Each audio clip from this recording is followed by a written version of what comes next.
presentation of the Match Talk Podcast Network.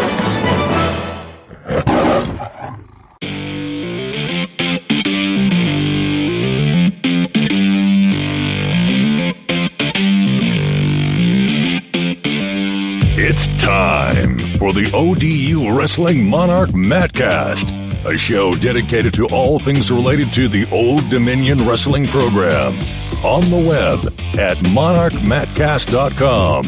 Now, here's your host, three-time National Wrestling Writer and Broadcaster of the Year, and 2004 ODU alumnus, Jason Bryant.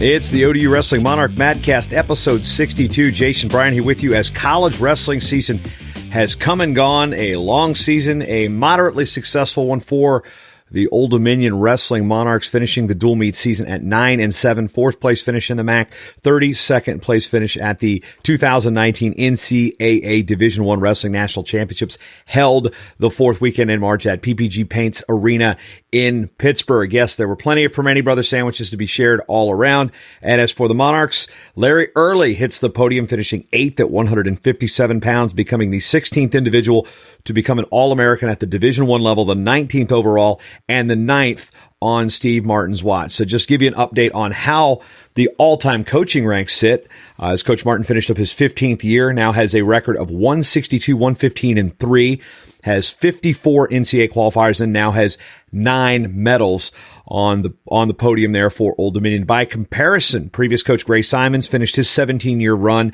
with a 136, 16, and 2 record, qualified 34, and had 4 All-Americans. Billy Martin, which is Coach Steve Martin's older brother, was there for one season with 13-11.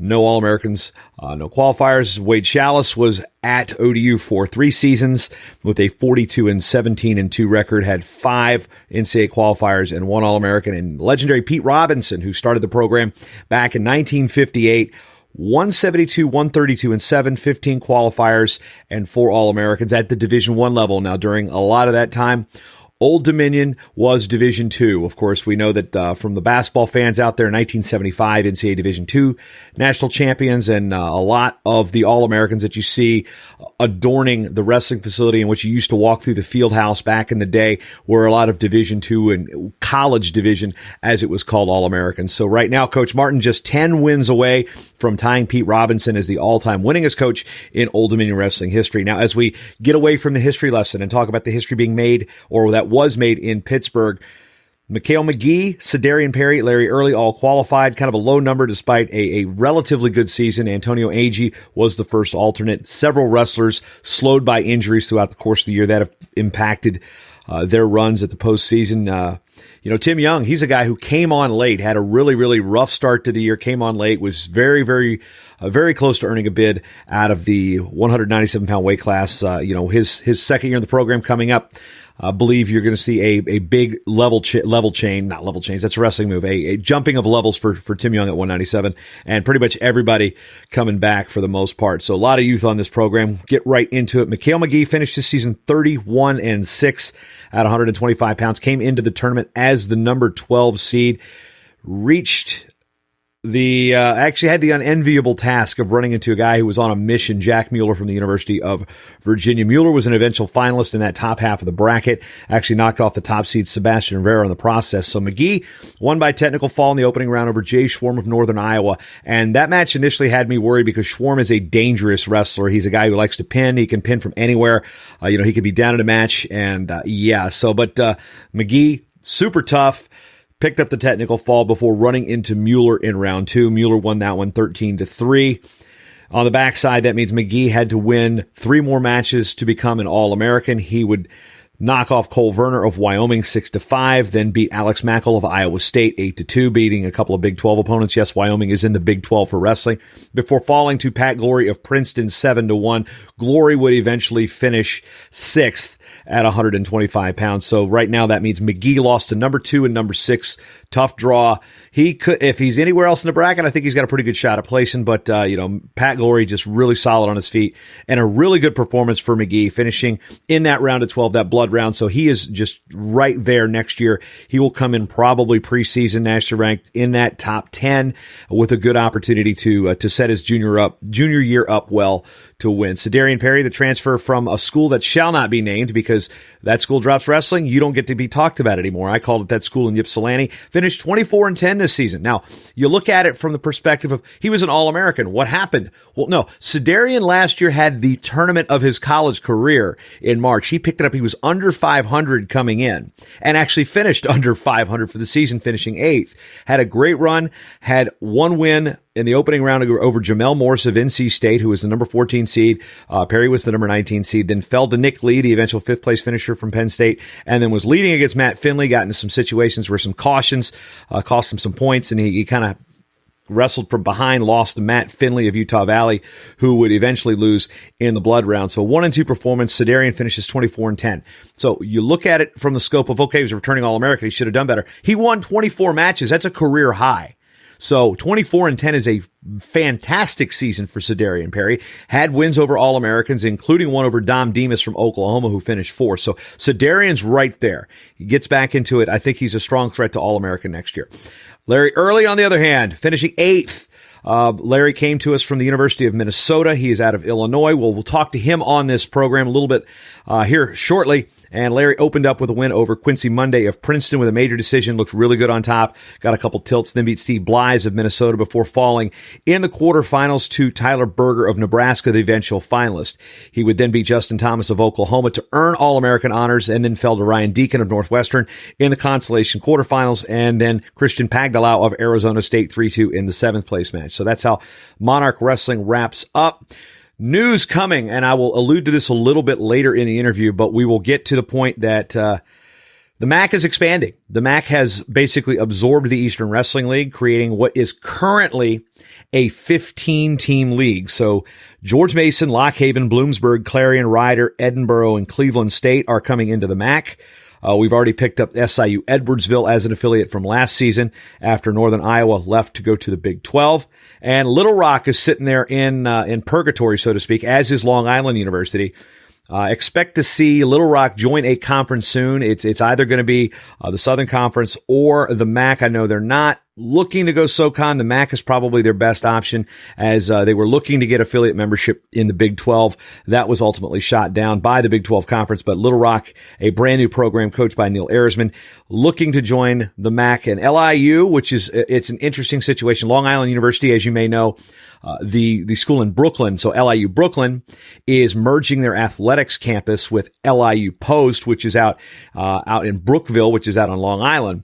So both of those schools are combining for one Division I athletics department under the banner of Long Island University. It's a private school, and if my gut tells me the way that this school aligns academically and athletically, the EIWA seems to be the most logical fit. There are a lot more private schools in the EIWA compared to the EWL, which, has none. They're all public schools in the in the MAC and the EWL. So when you put all those things together, all the publics versus and then having one private school, it makes more sense for LIU to be in the EIWA, even though it does create a 17-team conference and you have that odd pigtail, so to speak. I like 16 as a round fat number for a conference, but for a super conference in this respect. Big Ten, for example, its name says Big Ten, but it's got 14. We all know that. So that is the situation. What I gather is that the conferences, the EWL MAC, will be under the MAC banner, and there will be divisions with you wrestle your dual meets against the teams in your division in 2 crossover duels. So I know Old Dominion will want to keep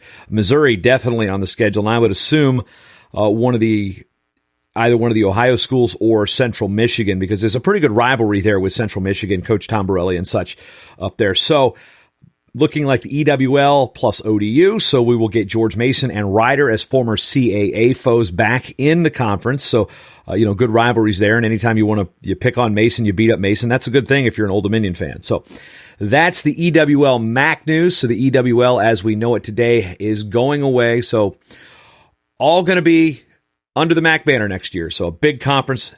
We have yet to see where that conference is going to be. I know centrally located is one thing, but I think Missouri also has fine facilities, and they've within an hour or so drive to St. Louis. So flights shouldn't be an issue there. But so looking at Lock Haven, Bloomsburg, Clarion, Edinboro as new conference mates, teams that you've wrestled quite a bit at the Virginia Duels. Good tradition. They are Division II schools that have Division I wrestling programs. So they have a lot of. Lock Haven had a really good season. They had a couple of All-Americans this year. Bloom's seen better days, but they have great tradition. Edinboro went under a coaching change, and they're rebuilding. And, of course, John Hangy at Ryder. Been a long-time assistant there. He was an All-American there, taking over for Gary Taylor. And I'm not going to say a whole lot about that school in Fairfax.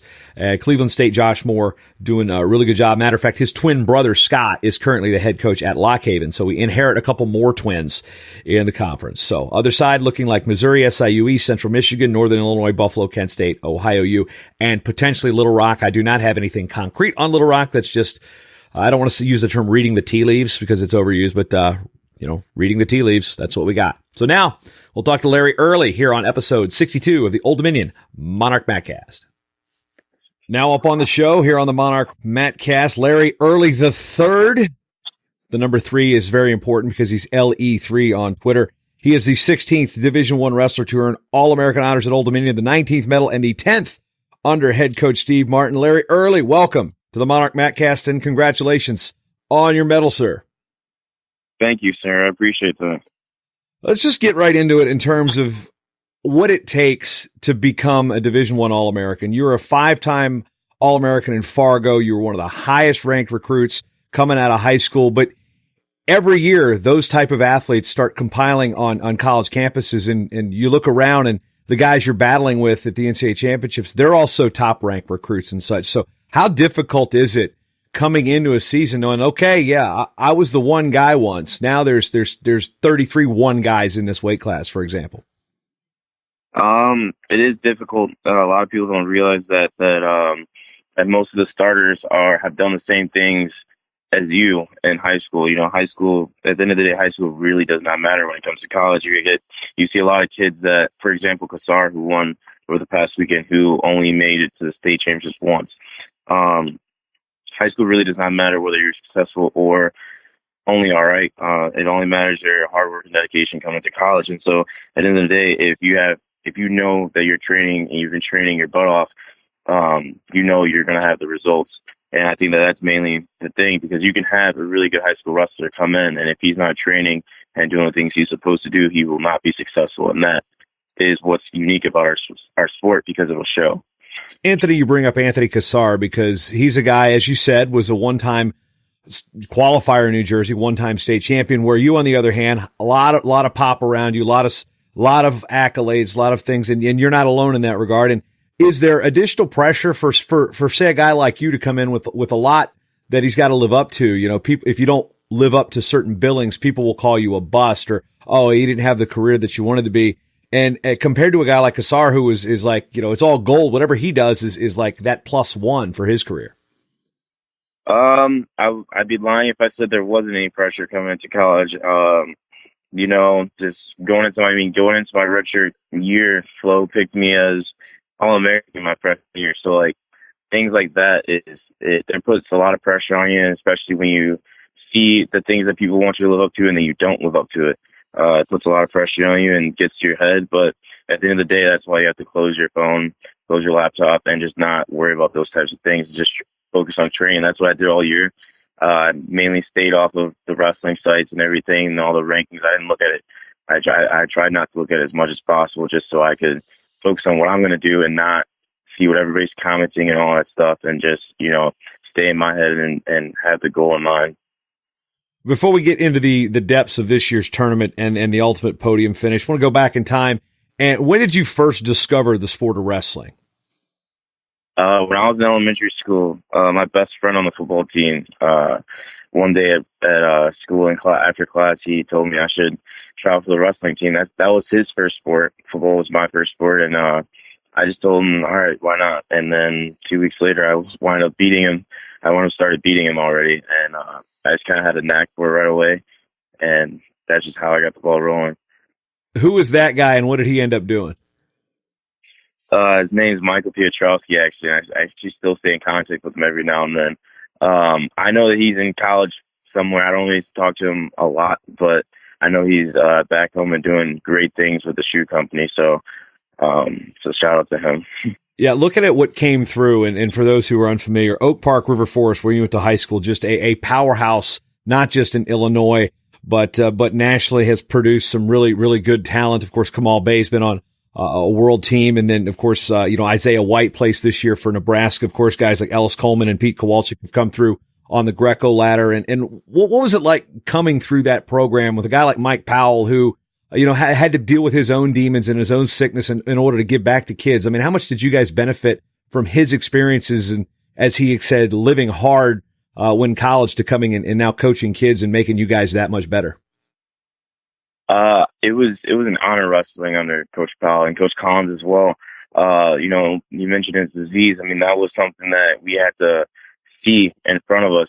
You'd have an IV connected to him a lot and stuff like that, and you could see it wearing on him a lot when I was really early in high school, freshman, sophomore year. And we just got to use that stuff as motivation to continue. If he can show up to these tournaments, we can too. And why not wrestle your ass off for him? Because he shows that he loves us by waking up every day with that disease and it's aching him. And that means that we, in return, we need to pay him back with wrestling our hearts out, whether we win or lose. And it was just mainly a big family connection between all of us. He really made us feel like we were family. And till this day, we all do stay in the teams that won state titles when I was in high school, my junior, senior year, we also stay in contact with each other because we actually feel like we're family. And a lot of teams in high school mainly some in college don't stay in contact with each other. And we stay in contact with each other often, like very often, because of Coach Powell. And that was an honor to wrestle for him. When you first stepped into that room, what wrestler did you look up to and say, I want to wrestle like that guy. I want to be like that guy? The first wrestler I looked up to was Sam Brooks. I was a freshman when he was a senior, and he instantly took me under his wing right away. He used to bully me in the room on purpose, just because he saw the talent that I had right away. And I remember after I took third my freshman year, he came back and told me before he left off to Iowa, he told me that I should be a 3-time state champion before I left. And he said I should be better than him. And that was the guy that I really looked up to when I got there. Ellis as well, because Ellis was around training for Greco. And that was the year he went to the Olympics, actually, was in 2012. And he was around the room a lot, actually. And so I looked up to him as well. And as I got older, and Sam Brooks graduated, Devontae Mahomes, who wrestled at Michigan. And I looked up to Devontae a lot. That was now he's one of my best friends and one of my homies. But Sam Brooks is probably mainly the guy that I looked up to right when I got to Oak Park. And still today, he's still doing very well for himself. And he's proved that he should be one of the guys you should look up to, 2-time All-American. We look at the dynamic of those Oak Park teams. You talk, and it seems like there's a vast spectrum of socioeconomic type of athletes and students there. What was the dynamic like with the team, and how did you guys kind of coexist with having, some of you had very similar backgrounds, some of you had very different backgrounds? I mean, we were a very mixed team. That we had a bunch of guys that were goofy. We had nerdy guys. We had valedictorians on our team, and we had goofballs on our team. But for the most part, we were all together. Even not just the varsity. Our JV team was really good too, and we were really close to them as well. Nobody really realizes, but our JV team probably could have been a varsity starting lineup anywhere else. That wasn't our high school. So we were all really, really close. We went on trips together. Coach Powell and Collins would have us go on senior trips with them where we would volunteer somewhere, but also at the same time have a good time and spend time with our teammates. So our coaches made it a duty, which coaches don't often do at other schools. They made it a duty for us to get close and be a family, like I said before. So no matter what our backgrounds were, no matter where we were going to college, if we were going to continue wrestling, any of that, they're all super close and tight-knitted.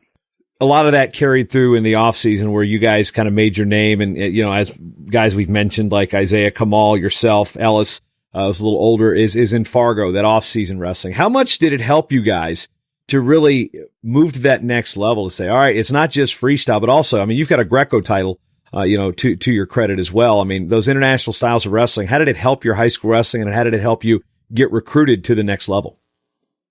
Oh, it helped a lot, big time. I think that is one of the best things that anybody could do. And now, even now in college, I mean, if you don't wrestle over the summer, folk style the entire time, that's really, you really should be focusing on freestyle, I think, and Greco as well. A lot of people sleep on Greco and don't think that it's very beneficial, but it is. I mean, it's not often that you will ever see me get thrown. The only thing I've ever been thrown in is a headlock, because that's all up to luck. But I know how to wrestle upper body with anybody because of my Greco background, and that's all due because of Coach Powell and Collins and our other coaches, Jeremy Powell, all getting on us about wrestling over the summer. It wasn't.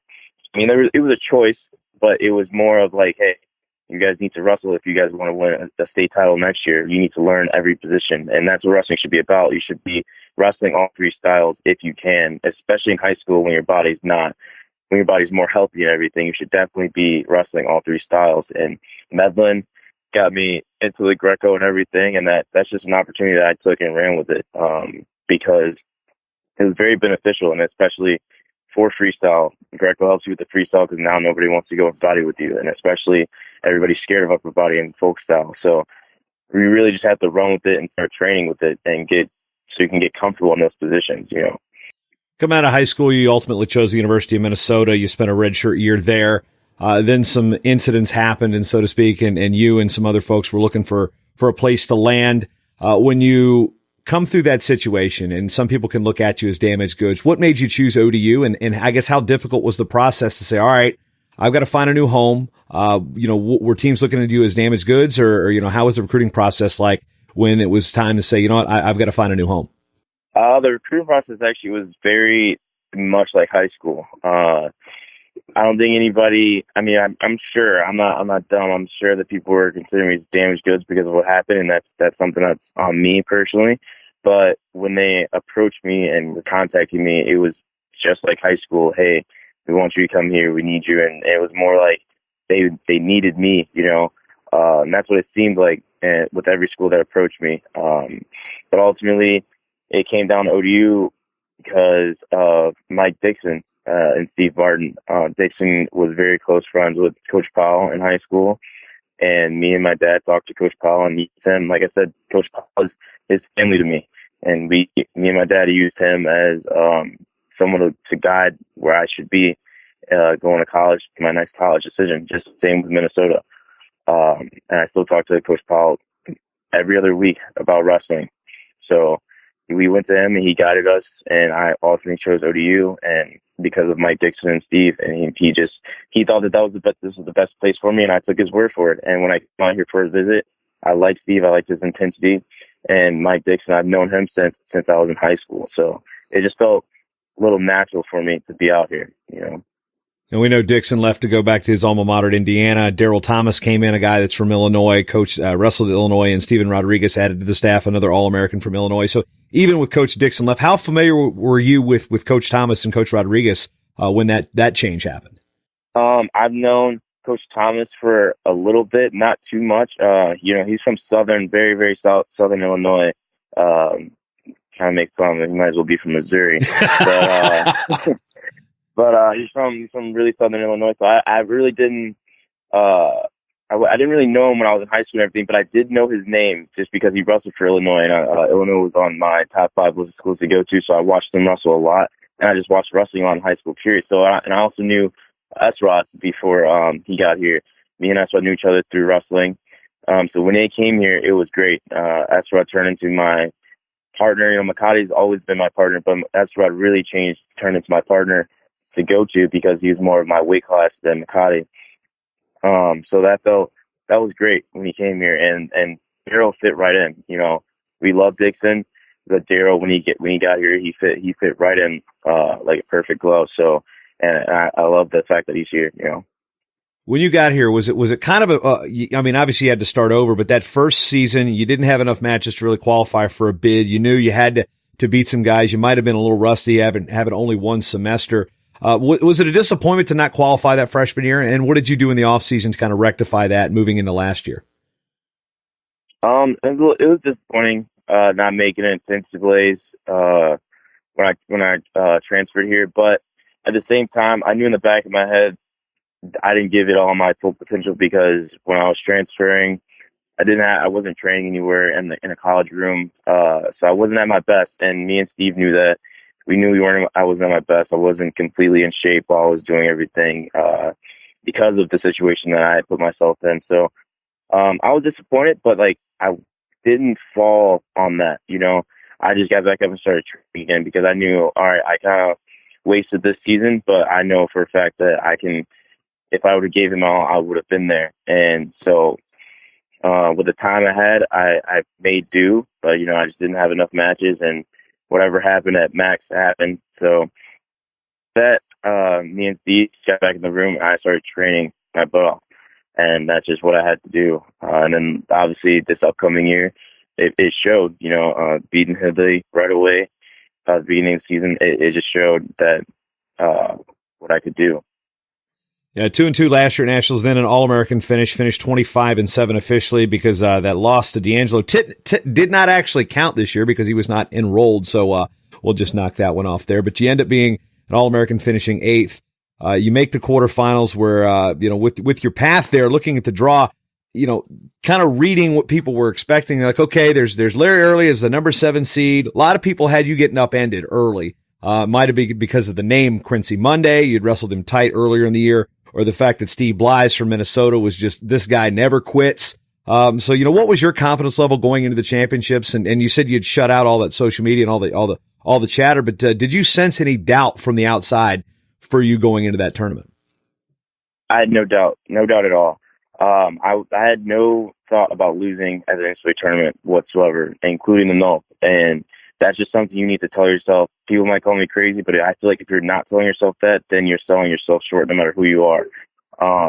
So in my head, I thought that I was winning the NCAA tournament. That's just the way I mentally prepared myself, and whoever stepped across the line was going to get my all no matter who they were.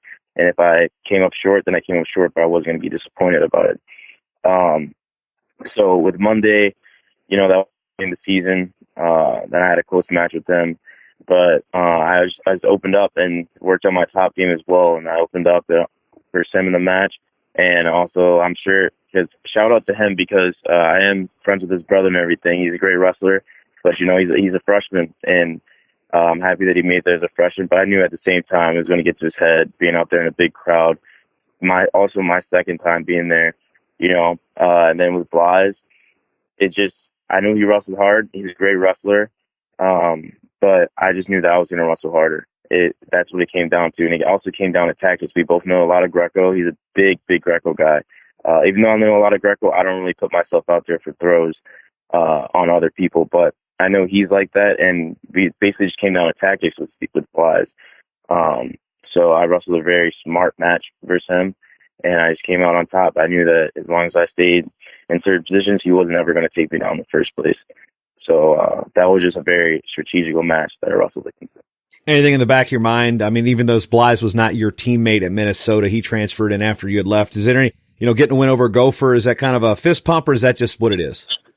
I think it's kind of a fist pump, and it's whatever at the same time. I have all of the respect in the world for the Minnesota coaches, Becker and Eggum, and everybody, that the whole coaching staff is there. They treated me well when I was there, and I stay in contact with them over the summers because I go back and visit Minnesota every now and then, and I train with them.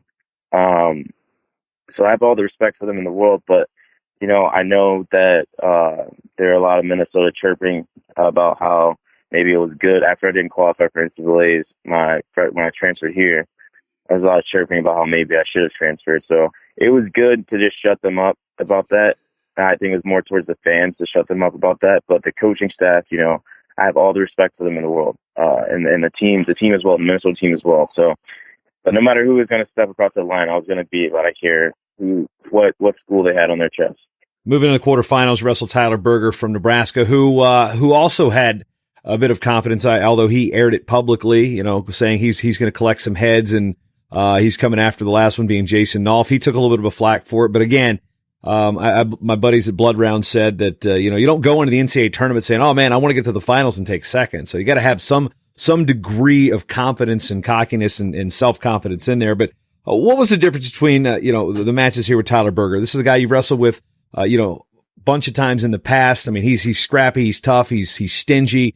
What could you have done differently to win that match and make the semifinals? I think that it was more of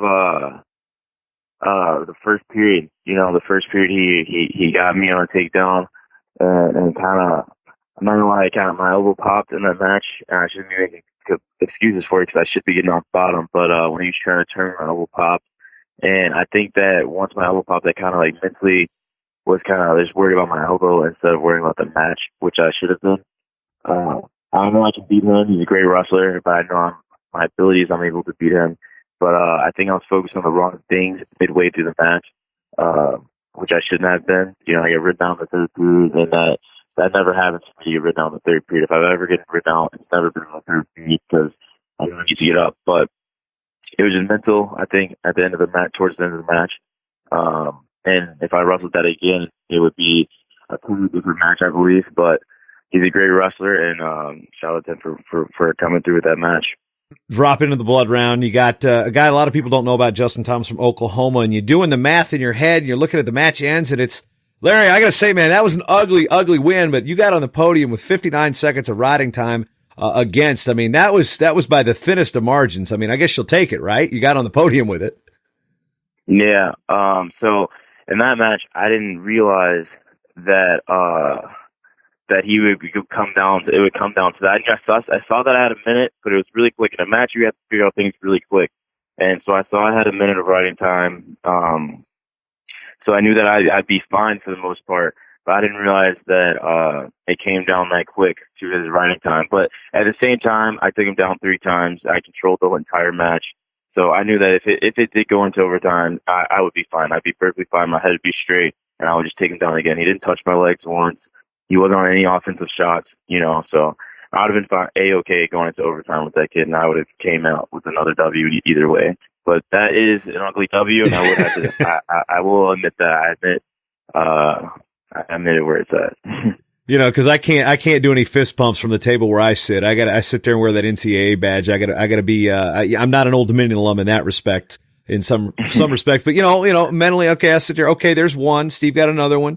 Larry, you're here for the first time, and then what's that feeling like? Is a sigh of relief knowing that you've had these accolades and you're finally there? Is it excitement? What happens? You get your hand raised and you hear All-American from Old Dominion, Larry Early, over the PA system. That was all fire. It was all fire. It was excitement that I've actually never felt before. It's a lot different than even winning a Fargo national title or winning state. It was a lot different. This is something that I was watching on TV when I was little, watching everybody All-American and knowing that I wanted to go somewhere D1 and All-American do the same thing and eventually win a national title. So actually being here in this spot that I was looking at 10 years ago, it feels good, and it felt really good. It was a feeling that I've never felt before, and I'm going to keep this feeling forever. But at the same time, after this week, a week or two, you got to take that and cover it up and just have a new head and just wanting to win a national title instead of just All-American. Closing out with a loss to Christian Pagdalao of Arizona State. I mean, you got knocked off by Deacon in the Concy quarters. A guy had beaten you earlier in the year, and so you go from that high, that rise. Okay, I've placed, and then you got to go right at it with another guy who had just come off that type of win. I mean, bouncing back, how do you respond as an athlete, or how difficult is it to come off that high and then sit there and go, crap, I got this guy who's tough as hell? It actually wasn't, to be honest with you, it might sound crazy, but I was A-okay with that. After All-American, the nerves were gone. There were zero nerves. And no matter who I faced, and probably for everybody else, you do get a little nervous no matter what. Like, the natural nerves are there, but you make it into excitement. After All-American in the blood round, there were zero nerves. I didn't think there was nothing there except for excitement to win the match. That I didn't care about possibly losing or anything like that. It was just all excitement and just wrestling my hardest. And I came out there, if you watch the match, I came out there moving very hard. And one of the fakes that I got, Deacon instantly got him on like from that. And it was all within the first period. All the points were scored in the first period. And after that, I was on him. I was on him like a bull, but and the results are what they are. But there weren't any nerves from after the blood round, like any at all. I just went out there and wrestled my hardest. And same with Paglio. He got a takedown in the first and just wrestled he's a 6-year senior, and wrestled a very strategic match after that. He didn't really want to wrestle after that first takedown. But, I can't blame him. He got the first takedown on me. I can't let people get in on my legs, and I got in on about 4 shots in that match and didn't finish any of them. And that was more of a hamstring issue, but at the same time, I got to finish differently. Then I have to switch it up if I'm hurt. So, and at the end of the day, it is what it is, and you gotta live with it and change it next year. Stepping on that podium, the team had ups and downs this year. There was a run where the team seemed to be, hitting on all cylinders. Then injury 1 happens, injury 2 happens. You take some weird losses during the year based on, you get popped pretty hard against BC LaPrade at the Virginia Duels. You drop one to Logan Parks that people were scratching their head about, the MAC loss. So when you look at your entire season and put it in perspective, yes, March is what matters, but how would you rate your performance over the course of the season, and what do you want to improve on the most next year? I think my season overall was fantastic. I had a lot more extra points scored this year than last year in my wins. And this year, last year I had an issue with getting tired. I did not get tired in any matches except for the match against Logan Parks when I came back from my injury. When I came back from my elbow injury before Reno, I was really out of shape in that match. But aside from that, my gas tank was used to my ability. Instead of last year, it was more of I didn't really have a gas tank as well as I should have. And I was scoring a lot more points this year, and with the losses that came, they happened. A loss or two there happens every now and then. And it's more of just like bouncing back from it. And actually, sometimes the losses help you. It helps you. It helps you change things that you didn't realize you were doing before and everything. So I took it as I don't know. I took it with a grain of salt, really, and just take the losses and you just keep moving and you just wrestle harder. And the MAC loss, there are a lot of things that happened in that match. If you saw that, there was a lot of things that happened in that match, but that is what it is. I knew that going into the NCAAs that I would be the one on the All-American podium, and probably not my opponent that I wrestled in the conference finals, but it just happens. He can take that conference win for himself, but I'll just take the All-American medal. I'd rather that. There's a lot of talk from the NCAAs against about guys that are coming off with losses and such. Miles Martin was a national champion as a freshman and finished his career as a 4-time All-American. And the word circulating about how his dad was on Twitter and being a supportive dad. And your dad has been a guy that's been on the message boards for years. As Papa Bear Slim, he's not really been a guy that's kind of held back his opinion, but he's also had a way of saying it that never came off as trash talk. And even his name even came up on the Iowa message boards about, hey, hit this guy posts here. Congrats to your son. What was that first conversation like with your dad after coming off the podium? It was great. I mean, I more had talked with him after the blood round. And my mom, I ran up to my mom after the blood round and she cried. And that was a very special moment. Because the ride I've been through has not been alone. And, it's been my parents as well. My parents have been right here with me every step of the way. And they've been here for me. So everything that I've been through, in the past, my parents have been there for me and they've been helping me be here. Like without my parents and what they've been telling me the past couple of years, I would not be an All-American right now. No matter how hard I've been training, no matter the work that I've put in, I would not be here without the motivation of my parents and what they've been telling me. So the conversation, my mom was pretty quick, but she cried right away and she was telling me she was proud. And with my dad, he's told me what he's been telling me all year. He said, if you do the right things, do every little thing right, you'll be here. And he was right. I listened to him. I finally matured and I listened to him. I did everything right this year. And look where it got me, There's obviously some things that I could have changed. He instantly told me I need to work off bottom right away.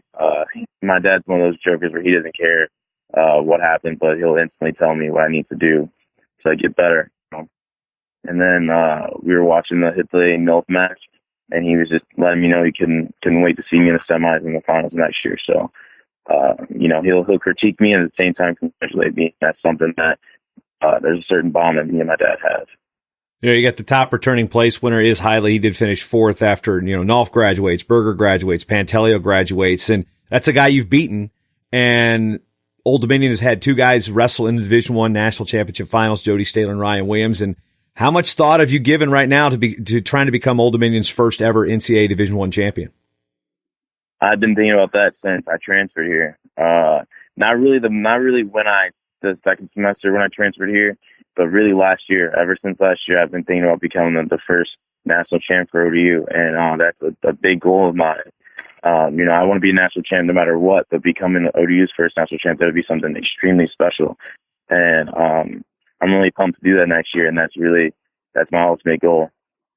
What have you learned most about yourself since coming to Old Dominion? What is it about the school that's really kind of helped you? You said you've grown up a bit. I mean, what about that has been attributed to Coach Martin and Norfolk's campus in itself? There's just something, I don't want to look back. There's a lot of fun that can happen in college and stuff like that, and that have in my past. But I don't look back and ask why I'm not here. I'm not a certain place because I couldn't mature in my 20s. So just taking that with a grain of salt with Steve Martin and Daryl talking to me and maturing more. When I transferred here, I still wasn't the most mature kid, and last year I became an official leader of the team, one of the official leaders of the team, and now I'm at the top for the team. Everybody's looking up to me to do the right thing, and I want a national ranked team. It's not just I take it selfishly that I want a nationally ranked team. I want my team to be the best that out here, and I want my team to beat Mizzou. I honestly believe that we have the abilities and the potential to beat Mizzou. It's more of the little things that we need to do right. And in order for that, I can't tell them that without doing the right things. I need to do the right things while getting on them about it. So, I just want to be the leader that Sam Brooks was when I was in high school, and I want people to look up to me the correct way. So it's not just me personally, it's more for, I want everybody else to do the right things as well. And in order for that to happen, I need to be a changed person than who I was in Minnesota. When it comes to academics, what's your field of study, and what are you liking about the coursework at Old Dominion?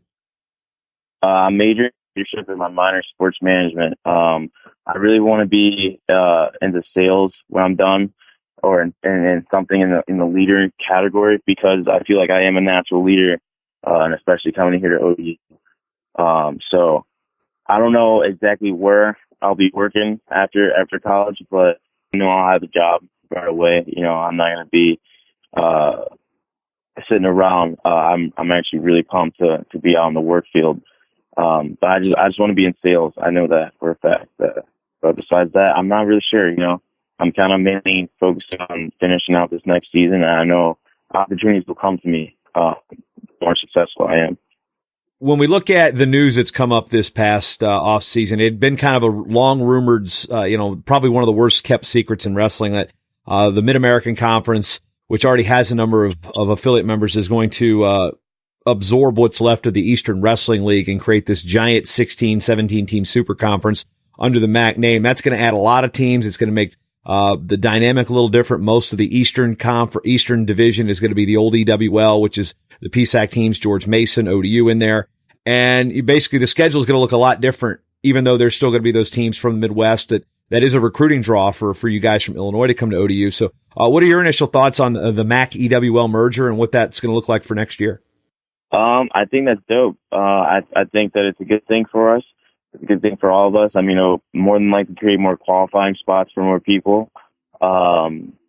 Because, the MAC normally doesn't have too many spots. This year we actually had a decent amount compared to the years in the past. I think when I transferred here in last year, I only had 2 or 3 spots in my class. This year we had 5 in my weight class. And it'll just bring more, and it'll bring more competition for us. I think it'll be really good for my team specifically, getting these matches in with them. And I think it's just good for our conference overall and getting more hype underneath the MAC. And we're not just considered some small conference anymore with getting these teams.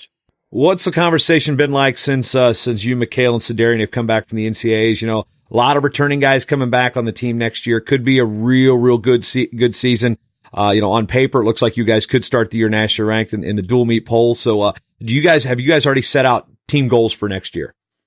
Not at the moment. We have not set out team goals. We're actually going to do that this weekend. But we already know the team goals, and that's to be nationally ranked in the top 15 next year, and to keep it moving, and to get multiple All-Americans next year. We definitely should have had more than just 3 people make it to the big show this year, but that just proved that you can't just wrestle your butt off at the conference tournament. You got to wrestle your butt off every match throughout the season, and that's what we're planning on doing. I think the guys, like our transfers, Tim Young, and some of our freshmen and younger guys, we have a very young team. I think they realize that you need to bring your all every single match instead of just the conference tournament. So I think with the experience behind our team this past year, and getting the hype behind them, and me coming back as an All-American, and Mikhail making it to the blood round, and Perry already being an All-American, I think that'll bring some boost underneath the underclassmen's butts, and the upperclassmen. We're here already, so we're mentally here and we're ready for it. I think there's just the underclassmen that need to pick it up a bit, and I think this will boost it up big time, like big time. So I have a good feeling going into next year.